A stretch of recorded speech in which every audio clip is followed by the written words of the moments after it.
오늘 설교 제목은 죄인은 거듭날 수 없다라는 제목으로 말씀을 드립니다. 죄인은 거듭날 수 없다.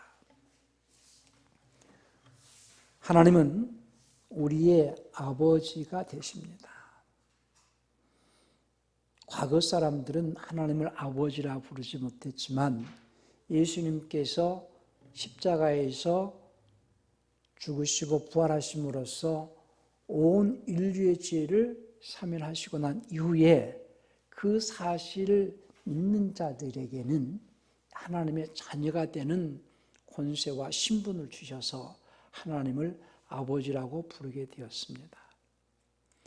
그러니까 하나님을 아버지라고 부르는 그 자들이 하나님의 아들로 부활하기 위해서 살아가는 생활이 우리의 신앙생활입니다.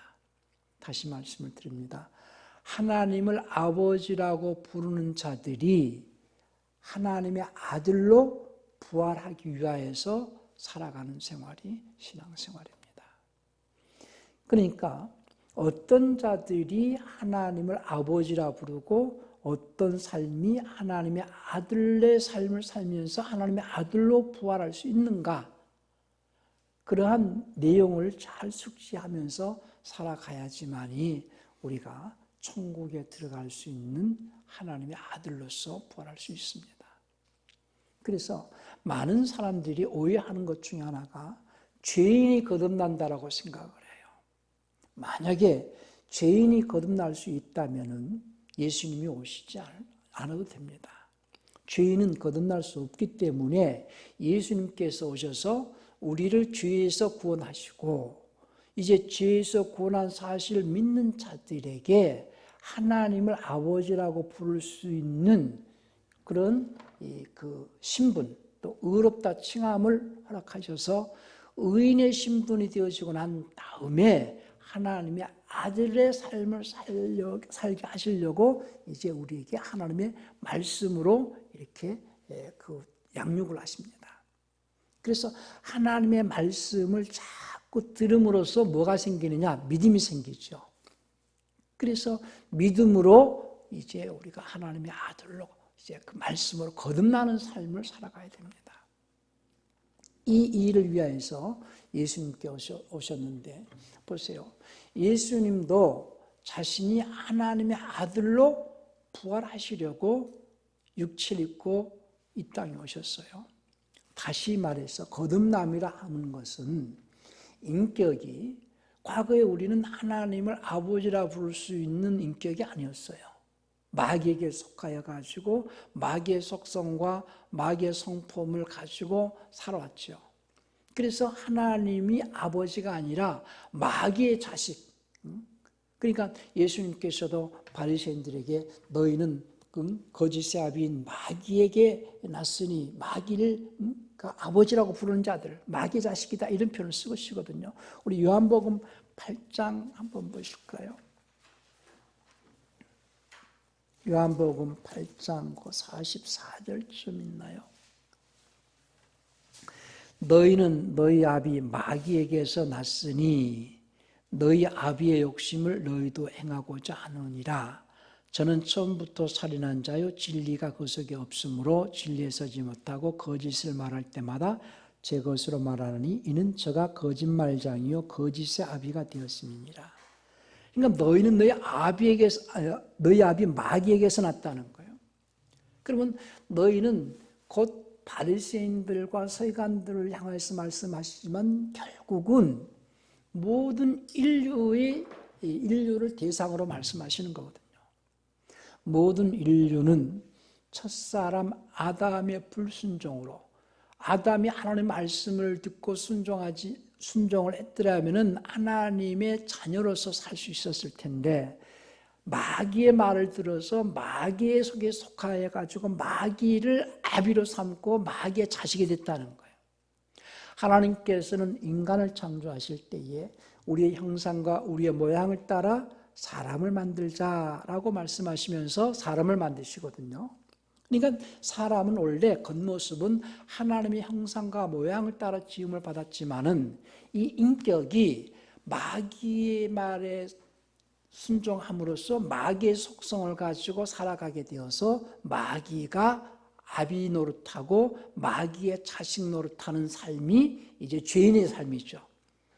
그래서 그 아담이 마귀의 말을 듣고 그 마귀의 속성이 이제 가인 때부터 드러나기 시작하거든요. 안색이 막 하나님을 향하여서 불만을 품고 또 그 입에서는 악한 그 말이 나오면서 결국은 가인이 아벨을 쳐 죽이는 살인자가 되고, 그래서 악한 마귀의 어떤 속성과 성품과 행위가 나옴으로써 모든 인간은 어둠의 자식이 되었고 또 마귀의 자식이 되었는데, 그래서 겉사람은 하나님을 닮은 것 같으나 속사람이 이제 마귀의 속성을 가지고 살아가는 그들을 마귀의 자식이라고 말하는 겁니다. 그런 이 마귀의 자식된 인류를 마귀로부터 구출해서 마귀로부터 해방시켜서, 그것을 다른 말로는 죄에서 구원이죠. 그 죄는 원죄를 말합니다. 마귀에게 속하여 이제 마귀의 자식으로 살아가는 신분에서 마귀로부터 해방하고 이제 하나님을 아버지라 부를 수 있는 신분으로 바꿔진 상태, 그것을 죄에서 구원이요 마귀로부터 구원이요 이렇게 말하는 거거든요. 그 구원을 이루기 위해서 이제 예수님께서 십자가에서 죽으셨거든요. 제가 늘 강조하는 것 중에 하나가 예수 믿고 구원받으세요 이 말이 아니라, 예수님께서 당신을 마귀로부터 구원한 사실을 믿으세요. 예수님께서 당신을 위하여서 십자가에 죽으셨고 마귀로부터 해방하셨습니다. 그 사실을 믿는 자는 이제부터 하나님께서 의롭다 칭하시면서 하나님의 자녀가 되는 권세를 주셔서 하나님의 아들로 살아갈 수 있게 하십니다. 그러니 그 사실을 믿으세요 하고 전하는 것이 복음을 전하는 것이거든요. 예수님이 우리의 죄를 담당하시고 죽으셔서 이제 우리는 마귀로부터 죄에서 구원을 받았고 이제 하나님을 아버지라고 부를 수 있는 신분이 되었다. 그 사실 믿는 자들은 하나님께서는 의롭다 칭하시고 의인의 신분으로 인정을 하시겠다. 그러니 의인의 신분으로 된 여러분들은 이제부터 하나님의 아들로서 살아가서 육체 안에서 날마다 하나님의 성품으로 변화해져 가는 삶을 살아내라. 그리고 육체를 벗어나고 난 다음부터는 이제 육체의 몸을 입고 살아가는 것이 인생이라면은 육체의 몸을 벗고서 이제는 영의 몸을 입고 탁 살아갈 수 있는 영생으로 들어갈 수 있게 해주겠다 하는 것이 이제 하나님께서 우리에게 제시하신 약속들이거든요. 그러니까는 거듭남이라는 것은 다시 말해서 인격이 마귀의 속성이었던 마귀의 성품을 지었던 그런 인격들이 하나님의 성품으로 바뀌어지는 것, 인격이 변화해지는 것과 그 변화되어진 인격이 날마다 변화해져 가지고 하나님의 성품으로 변화해져서 육체를 벗고 난 다음에 그 인격이 형상화되어지는 것, 인격이 하나님의 인격이 형성화되어져서 영의 몸을 딱 입고 나오는 것이 거듭남이에요. 그러니까 거듭남에 대해서 많은 사람들이 잘못 이해하기 때문에 믿기만 하면 거듭난다고 생각을 하는데 그것이 아니고, 거듭남이라 함은 첫째 인격이 신격으로 바꿔지는, 그리고 그 바꿔진 그 하나님의 그 성품으로 바꿔진 그 인격이 정확한 하나님의 형상으로 형상화되어져 가지고 영의 몸을 입고 딱 나오는 것이 부활이고 그것이 거듭남의 완성이다 하는 겁니다. 그러니까 예수님께서도 거듭나려고 오셨어요. 이런 말을 하면은요, 이해를 잘못한, 워낙 오랫동안 잘못되어진 그 신앙관과 잘못되어진 성경의 해석으로 인한 교리 때문에 예수님이 거듭나셨습니다라고 하면 굉장히 오해들을 하고 또 이단이라고 욕을 하겠지요. 그러니까 거듭남의 정의가 뭐냐? 거듭남. 그래서 신학적으로 신학교에서 가르치는 거듭 중생이라고 말하는데 일회성으로서 이렇게 그 거듭남은 일회적이다 이렇게 말하지만은요. 거듭남은 언제 시작되느냐? 예수님이 우리의 죄를 감당하시고 죽으신 사실을 믿는 순간부터 그것을 믿는 자를 하나님은 의롭다 칭하시고 의롭다 칭함받은 그들이 이제부터 하나님의 아들로 살아가는 삶, 그 아들로 살아가는 그 과정은 하나님의 말씀에 순종하는 삶이죠. 그때부터 거듭남의 시작이고 그때 시작을 해서 이제 날마다 옛성품이 죽어야 됩니다. 옛사람이 죽는 거죠. 그러니까 바울은 말하기를 나는 날마다 죽노라 그러세요. 날마다. 우리 고린도전서 15장 31절을 한번 볼까요?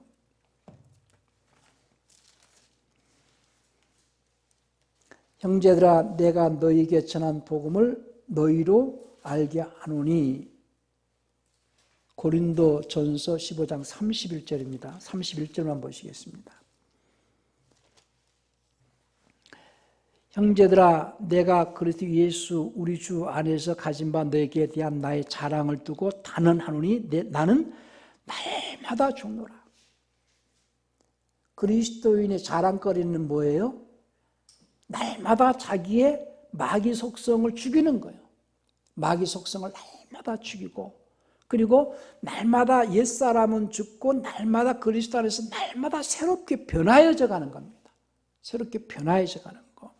그러니까는 새로운 피조물 고린도후서 이제 고린도전서죠. 고린도후서 5장 17절에서는 그런즉 누구든지 그리스도 안에 있으면 새로운 피조물이다. 이전 것은 지나갔으니 보라 새 것이 되어. 뭐가 새 것입니까? 성품이 새로운 성품으로 하나님의 성품으로 날마다 변화해져 가는 거예요. 그거를 다른 말로 자라간다 이렇게 표현하거든요. 자라간다. 우리가 날마다 자라가야 된다라는 것은 옛 성품은 죽고 새로운 피조물 곧 하나님의 성품으로 날마다 변화해져 가는 것을 날마다 자라간다. 우리 베드로전서 2장 2절인가요? 그 베드로전서 2장 2절에서 갓난 아기들로서 순수한 말씀의 젖을 사모하라. 이는 너희가 그것으로 인하여 자라게 하려 함이니라. 개역성경은 구원에 이르도록 이렇게 표현했는데요. 그냥 킹제임스는 구원에 이르도록 그런 말은 없고요. 자라가게 한다는 거죠. 갓난 아기들로서 순수한 말씀의 젖을 사모하라. 이는 너희가 그것으로 인하여 뭘로 인하여? 말씀으로 인하여서 자라가게 하려 함이라 그랬어요. 그러니까 거듭남은 인격이 하나님의 말씀에 순종함으로써 깨끗하게 옛 성품은 더러운 성품은 깨끗하게 씻겨지면서 하나님의 성품으로 바꾸어져 가는 것이 인격이 신격화되어져 가는 것을 다른 말로 거듭남이다.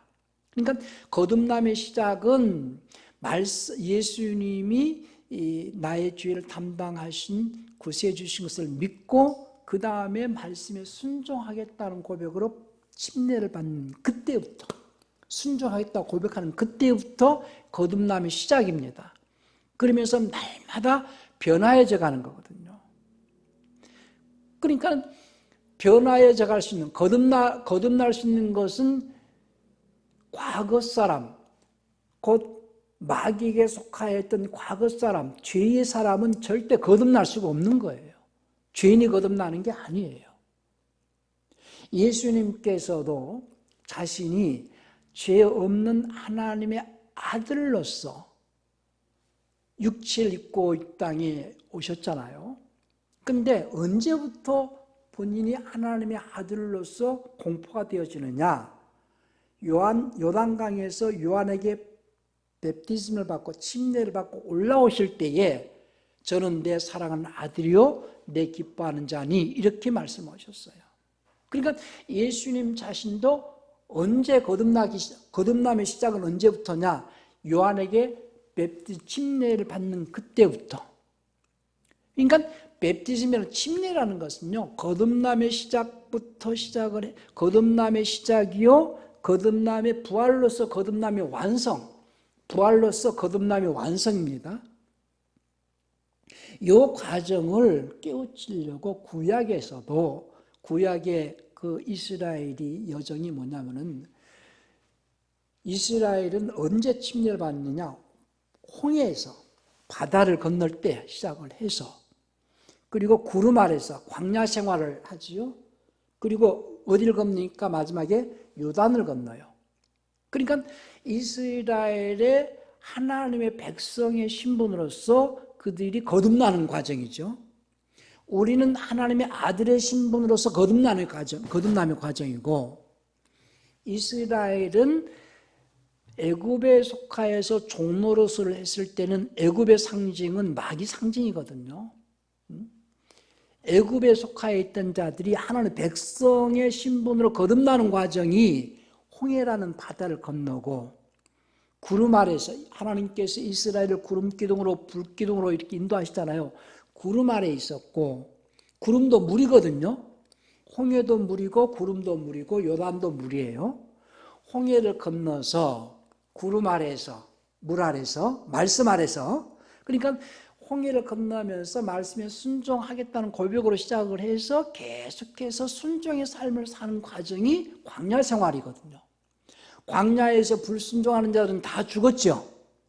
그러니까 구름 아래서, 그리고 마지막 최후의 거듭남의 완성이 요단을 건너야 되잖아요. 요단을 건널 때 몇 명 건넙니까? 출애굽을 해서 요단을 건넜을, 출애굽할 때 나온 사람들 가운데에서 요단을 건너는 과정에서 몇 명이 요단을 건넙니까? 2명 건너요. 그러니까 쉽지가 않다는 거예요. 광야에서 거의 불순종으로 죽는다는 거예요. 이 과정은 이스라엘이 하나님의 백성으로 거듭나는 과정이죠. 자, 우리 한번 그 과정을 잠깐 고린도전서 10장 한번 볼까요? 고린도전서 10장 1절 2절 보십시다. 형제들아, 너희가 알지 못하길 내가 원치 아니하노니 우리 조상들이 다 구름 아래 있고 바다 가운데로 지나며 모세에게 속하여 다 구름과 바다에서 침례를 받고 그랬어요. 구름과 바다에서 침례받았다 그런 말이 있죠. 그러니까 홍해를 건넜죠, 처음에는. 그 다음에 구름 아래에서, 구름도 물이라고 그랬죠. 물 아래에서, 그러니까 하나님의 말씀 아래에서 살다가 이제 마지막 요단을 건너지만은 그 과정에서 불순종하는 자들은 다 죽거든요. 요 과정과 요건 이스라엘이 하나님의 백성으로 거듭나는 과정이죠. 그런데 이때는 죄 문제가 완전하게 해결되어지지 못했고, 언젠가 메시아가 오시면 죄 문제를 해결해 주실 것이라는 하나님의 약속을 가지고 소망 가운데서 백성의 신분으로 거듭나는 과정이지만, 예수님께서 죄 없는 신분으로 오셨잖아요. 죄 없는 신분으로 오셔서 요단강에서 이제 그 침례 요한에게 침례를 받으시죠. 그때 이제 예수님은 하나님의 백성이 아닌 하나님의 아들로서 거듭나는 과정을 지금 보여주신 거예요. 예수님은 요단강에서 침례를 받으시고 공생애의 삶은 광야 생활, 보통 광야 생활을 많이 하셨잖아요. 예수님의 공생애의 삶은 아버지의 말씀에 순종하는 광야 생활이죠. 그리고 마지막 예수님이 요단을 건넌 사건은 십자가 사건이에요. 십자가 사건. 그러니까 요단강에서 요한에게 침례를 받으시고 난 이후에 광야 생활이 거의 마감이 되어지고 마지막 십자가에서 돌아가시기 전에 하신 말씀이, 돌아가시기 며칠 전에 하신 말씀이 이제 그 누가복음 12장 50절인데요. 누가복음 3장에서 요한에게 침례 받으십니다. 한번 보실까요? 누가복음 3장 보십시다. 3장 21절. 백성이 다 침례를 받을새 예수도 침례를 받으시고 기도하실 때에 하늘이 열리며 성령의 형체로 비둘기같이 그 위에 강림하시더니 하늘로서 소리가 나기를 너는 내 사랑하는 아들이라 내가 너를 기뻐하노라 하시니라. 그러니까 드디어 언제 정식으로 하나님의 아들이라고 공포가 되어집니까? 침례받고 올라오실 때에. 여기서 누가복음 3장 21절에 침례 받으셨지요? 그리고 쭉 3장 21절부터 시작을 해서 이제 광야 생활을, 이제 공생애를 쭉 시작을 하시고 거의 마감하시는 12장쯤 보십시다. 자, 12장까지는 공생애가 쭉 진행이 되셨습니다. 근데 12장 49절 50절 보십시다. 내가 불을 땅에 던지러 왔노니 이 불이 이미 붙었으면 내가 무엇을 원하려. 심판을 말하는 겁니다. 나는 받을 침례가 있으니 그 이르기까지 나의 답답함이 어떠하겠느냐. 여기서 예수님께서 나의 받을 침례가 있다고 말씀하셨죠. 이미 3장에서 침례를 받으셨어요. 그러니까 하나님의 아들의 신분으로서 침례를 3장에서 받으시고 광야 생활을 통해서 하나님의 아들의 삶, 공생의 삶을 광야 생활을 하셨잖아요. 그리고 이제 12장 50절에서 마지막 내가 받을 침례는 십자가에서 죽으시는 거예요. 요단을 건너시는 거죠. 그럼으로써 마지막 요단을 건너시고 십자가 죽으시고 그때까지가 이제 그 거듭남의 완성이잖아요. 부활로서 딱 태어나신다는 거예요. 그러니까 예수님의 부활은 예수님은 거듭나신 분이시다. 죄 없는 하나님의 아들로 최초의 부활하신 분이잖아요. 하나님의 죄 없는 하나님의 아들의 신분으로 최초의 베프티즘 침례를 받으셨고 죄 없는 하나님의 아들로서 공생의 삶을 사시고 죄 없는 하나님의 아들로 최초의 부활하신 분이에요. 그래서 예수님은 최초의 하나님의 아들로 거듭나신 분이다 그 말이에요. 그러니까 하나님의 아들로 거듭나는 과정을 예수님이 보여주셨고 구약의 사람은 예표로서 하나님의 백성으로서 거듭나는 과정을 말해준 거잖아요. 그런데 이제 우리는 과거 사람들은 하나님을 아버지라 부르지 못하지만 우리는 이제 하나님을 아버지라 부를 수 있는 것은 우리는 죄 아래 있지 않냐고 은혜 아래 있다 이거예요. 예수님께서 십자가에서 우리의 죄를 담당하신 그 은혜 아래서 하나님을 아버지라 부르는 의인의 신분이 됐잖아요. 의인의 신분으로서 하나님을 아버지라고 부르는 그들은 이제 광야 생활, 공생의 생활을 하면서 날마다 변화해져 가는 삶, 날마다 거듭나여 가는 삶. 그래서 그 날마다 변화해지고 날마다 거듭남의 완성은 부활이다. 그러니까 거듭남은 연속 변화가 필요하다. 우리는 날마다 죽고 날마다 변화해져야 된다. 그건 날마다 변화해져 가는 삶이 우리의 신앙생활인데 그러면 그렇게 날마다 변화해지게 하는 역사는 누가 하시느냐? 성령이 하신다. 성령은 누구에게 임하셔서 날마다 그걸 변화시켜 주시느냐? 말씀에 순종하는 자 속에서 말씀에 순종하겠다는 고백으로 침례를 받으니까 성령이 임하시고 그 성령이 임하신 그 역사가 누구 안에서 계속해서 역사가 이루어지느냐? 순종하기를 계속하는 자 속에서. 그래서 그 진리의 말씀에 순종하기를 계속하는 삶을 살아내는 것이 신앙생활이거든요. 그런데 마귀는 그 진리에 순종하지 못하도록 자꾸 유혹하고 방해한다는 거예요. 진리에 순종하지 못하도록 막는 자가 있다는 거예요. 그러니까 신앙생활은요, 진리에 순종하기를 계속해야 하는 생활이어야 되는데 우리는 예배를 오늘도 사모님이 기도하시면서 예배 속에 주님의 위로가 있기를 원합니다 하지요. 모든 그리스도인들이 하나님 앞에 나와서 위로받기를 원합니다. 그런데 누구에게 하나님은 위로자가 되어주시느냐? 진리의 말씀에 순종하는 자에게 위로가 되십니다. 진리의 말씀에 순종하고자 애쓰고 힘쓸 때에 어려움을 겪고 고난을 겪고 궁핍함도 겪고 핍박도 당하면서 어떻게 해서든지 진리에 순종하지 못하도록 유혹하고 진리에 순종하지 못하도록 막는 자들, 주변의 사람들, 너는 어찌 그렇게 사느냐, 예수 믿으면 잘 먹고 잘 살아야 되는 거 아니냐, 복 받았으면 복 받은 증거를 보여봐라 하면서 별 얘기를 다 많이 하거든요. 그렇게 여러 가지 진리에 순종하지 못하도록 막는 자들의 얘기를 들으면서도 끝까지 나는 진리의 말씀에 순종하겠다, 욕을 먹더라도. 사람들은 인본주의적인 사고를 가지고 인간적인 사고와 생각 속에서 예수 믿는 자들을 핍박을 합니다. 과거에 예수를 믿는다고 죽였던 그 중세시대에 그 사람들만 핍박받는 게 아니라 지금도 그리스도인들 가운데는 핍박을 받아요.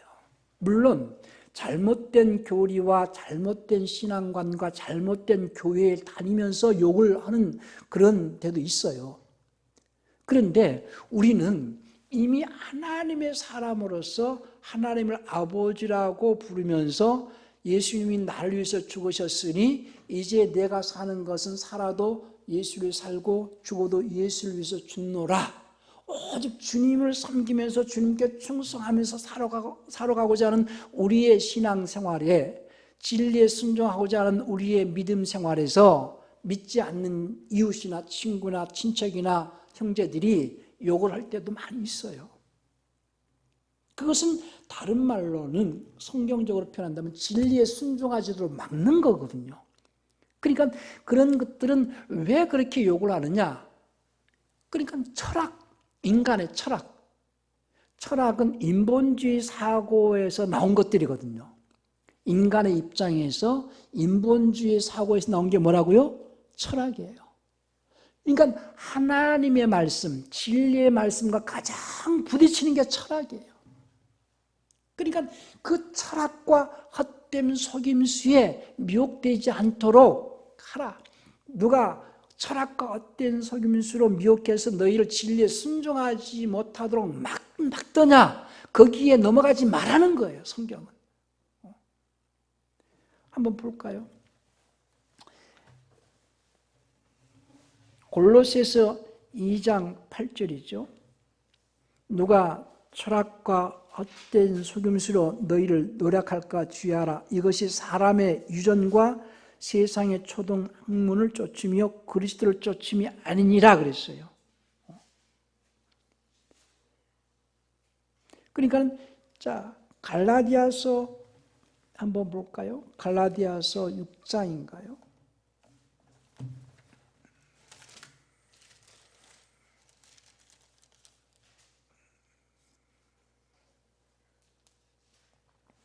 사람들은 그 할례를 받아야 되니 무할례자냐 할례자 이런 것들 가지고도 그 이방인의 복음을 전하는 그 바울과 또 예루살렘에서 율법을 지켜야 되는 굿장들 때문에 할례를 안 받았으면 할례를 받아야 된다, 그런 얘기 때문에 논쟁도 있었습니다. 그러나 할례나 무할례가 중요한 것이 아니라 오직 새롭게 변화되어지는 것이 중요하다. 그 변화해지도록 하기 위해서는 진리에 순종해야 된다. 그런데 누가 진리에 순종하지 못하도록 막더냐, 진리에 순종하지 못하도록 막는 자가 있다, 그런 거에서 미혹받지 마라, 이렇게 자꾸 가르치는 거거든요.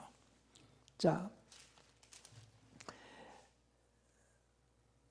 갈라디아 3장 1절에서도 원래 이게 어리석도다 갈라디아 사람들아, 예수 그리스도께서 십자가에 못 박히신 것이 너희 눈앞에 밝히 보이거늘 누가 너희를 진리에 순종하지 못하도록 막더냐, 이런 표현이 있는데 이게 지금 살짝 변개가 되었어요. 그래서 5장 7절에 봅시다. 너희가 다름질을 잘 하더니, 다름질에서 운동장에서 다름질하는 겁니까? 지금 진리의 말씀에 순종의 삶을 산다는 겁니까? 진리의 말씀에 순종을 잘 하더니 누가 너희를 막아 진리를 순종치 않게 하더냐? 그러니까 처음에 주님을 만났을 때에 주님의 은혜에 감사하고 예수님 나를 십자가에 죽으셨고 그 초심을 잃어버려가지고 나중에 자꾸 주변에서 인간적인 생각이 자꾸 들어오고 인간적인 생각으로 자꾸 누가 말하면 거기서 넘어지고 진리를 떠나는 자들이 많이 있다는 거예요. 그러니까 사람의 마음은 참 간사해요. 저부터가 간사해가지고 항상 그래서 인간은 간사해가지고 생각이 왔다 갔다 하거든요. 그러니까 생각하는 갈대라고 그러죠. 그래서 이 생각이 항상 악하고 세상적인 것, 육신적인 것, 정욕적인 것에 쉽게 넘어갈 수 있는 생각이 부패되어질 수 있는 것이 생각이에요. 그러니까 만물보다 그 더러운 것이 마음이라고 그랬는데요. 마음이 쉽게 변질된다는 거예요. 우리 에레미야 한번 볼까요? 17장 9절 봅시다.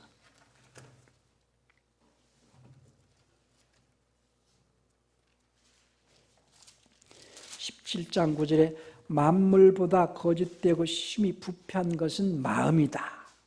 누가 능히 이를 알리려마는 나 여호와는 그 심정을 살피며 피부를 시험하고 각각 그 행위와 그 행실대로 보응하나니. 그러니까 마음이 항상 부패되기 쉬운데 부패되어지기 쉬운 그 마음이 진리 안에서 늘 잠겨져 있어요. 말씀 안에 잠겨져 있으면 부패하지 않는다는 거예요. 그러니까 말씀에 창념하라 하는 것은 말씀에 잠겨 있으라 이런 말이거든요. 그래서 디모데전서 6장 한번 또 보십시다. 6장 3절부터 5절까지 봅시다.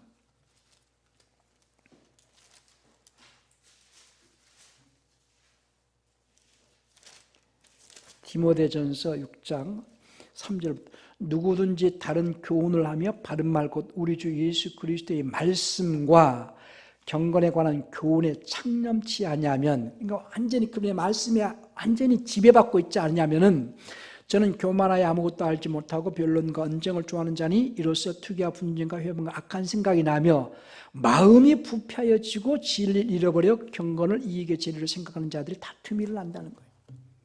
마음이 부패하지 않도록 하기 위해서 어떻게 해야 되느냐? 항상 말씀 안에 있으라는 거예요. 그래서 그 진리에 순종하여서 혼을 깨끗하게 날마다 마음을 깨끗하게 하라는 거예요. 그래서 마음이 깨끗하면 누구를 볼 수 있어요? 하나님을 볼 수 있다는 거예요. 그래서 마태복음 5장 8절에 마음이 청결한 자는 복이 있나니 저가 하나님을 볼 것이며 할 때 그 하나님을 본다는 거, 하나님의 마음을 안다는 거예요. 하나님의 생각을 알게 되고 하나님의 심정을 이해하게 된다는 거예요. 그러니까 바울은 늘 뭐라고 말합니까? 너희는 이 마음을 품으라 곧 그리스도 예수의 마음이니 이렇게 말해요. 예수의 마음을 품으라는 거예요. 그러니까는 예수님의 마음, 자 빌립보서 2장 5절을 또 볼까요? 빌립보서 2장 5절 봅시다.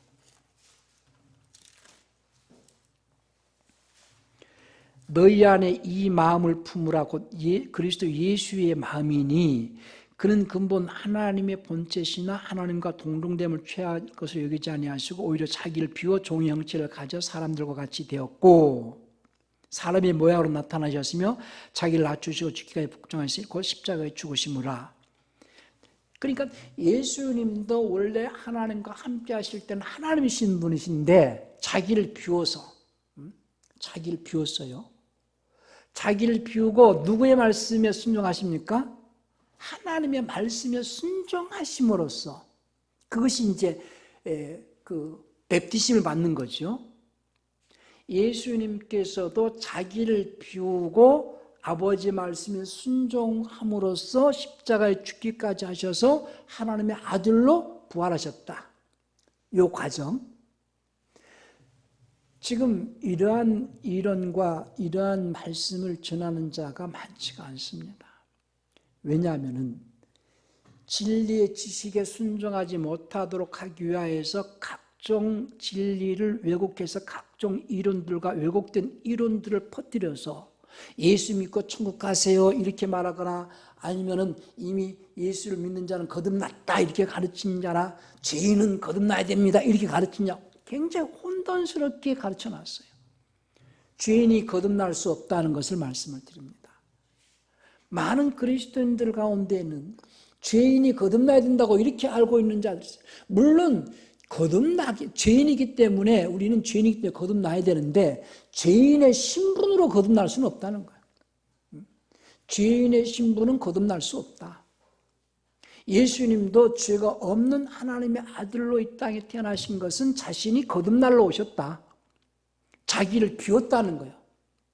예수님께서도 하나님의 아들의 신분, 의인의 신분이시지만은 자기를 비워서 아버지의 말씀에 순종으로 죽으셔가지고 그분이 하나님의 아들의 성품을 가지고 하나님의 인격의 정확한 형상으로 태어나신 분이에요.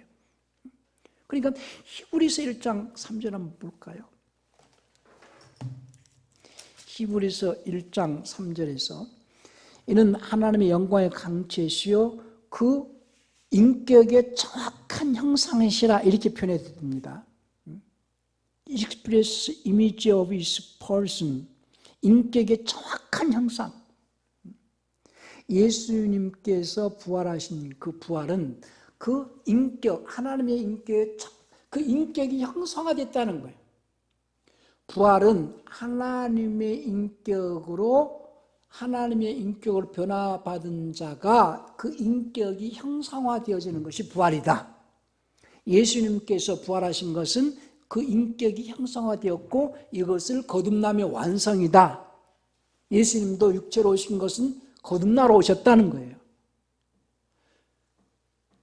이런 설교를 처음 들으면요, 예수님도 거듭나러 오셨는데 예수님 죄인이신가?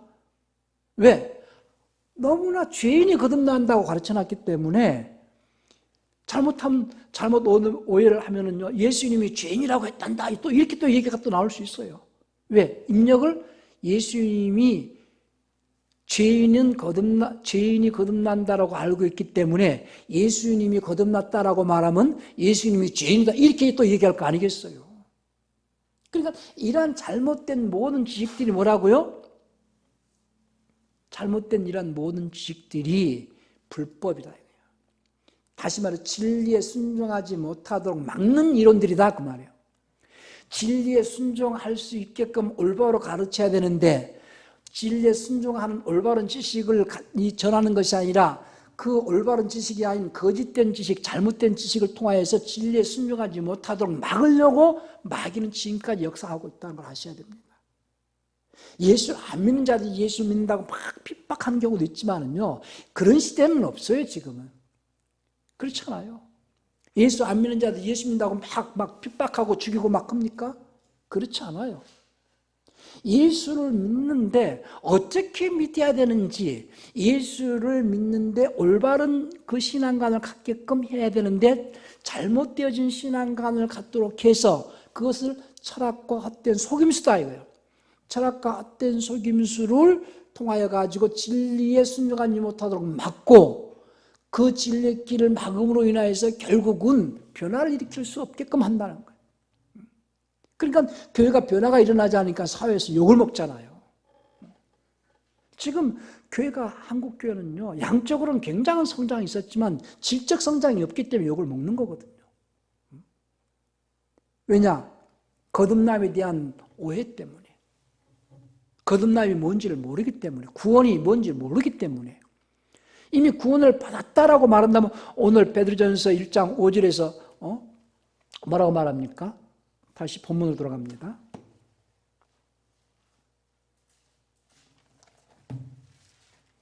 1장 5절에서 그러죠. 너희가 말세에 나타내기로 예비하신 구원을 얻기 위하여. 예비하신 구원이 뭐예요? 부활의 완성이에요.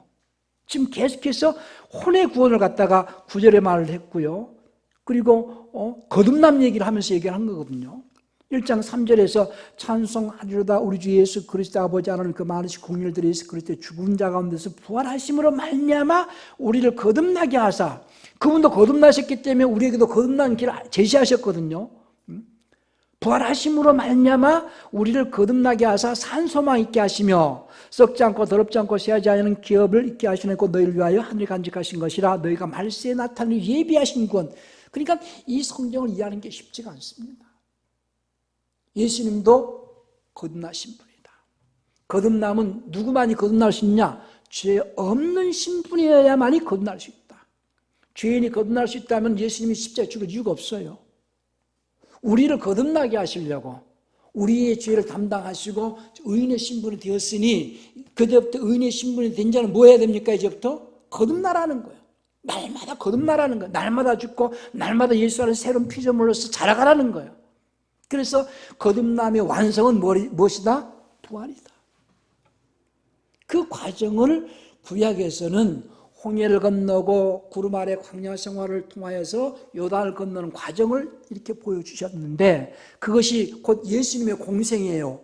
그것이 지금 현재 우리 교회가 이 시대의 교인들이 거쳐야 될 과정이다 그 말이에요. 구약의 홍해를 건너고 구름 아래서 광야 생활을 하고 요단을 걷는 과정은 예수님이 요단강의 침례를 받으시고 공생의 과정을 거쳐서 마지막 십자가에서 완성하신 것 같은 그 과정을 똑같이 우리도 그 과정을 거쳐서 하나님의 아들로 부활하라는 거예요. 거듭나라는 거예요.